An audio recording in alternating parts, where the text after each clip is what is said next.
Live Chandrapur news चॅनलमध्ये आपले स्वागत। मी विशाल टोकेकर। महायुती सरकारने या 2.5 वर्षाच्या जवळपास कार्यकाळात अनेक चांगले विषय पूर्णत्वास आणले। यातीलच एक विषय हा कार्ले एकविरा मंदिराचा होता। अनेक भक्तगणांकडून या मंदिरासाठी मागणी होती, परंतु पुरातत्व विभागाच्या काही जाचकटीमुळे हा प्रश्न रखडलेला होता।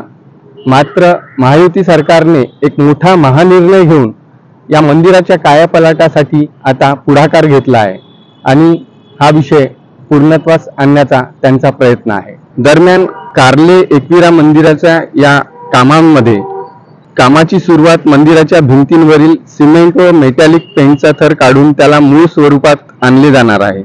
तसेच नगरखान्याचा संपूर्ण जीर्णोद्धार केला जाणार आहे। दगडी पायऱ्या आणि संरक्षण भिंतीची दुरुस्ती केली जाईल। यासाठी कंत्राटदार नियुक्तीची प्रक्रिया MSRDC ने सुरू केली आहे। मंदिरात भक्तांसाठी सुविधा आणि मंदिराचे सुशोभीकरण करण्यात येणार आहे। लवकरच याची देही याची डोळा भक्तगणांना या मंदिरात दर्शन घेता येईल आणि भक्तांची हे मागणी पूर्णत्वास येणार आहे।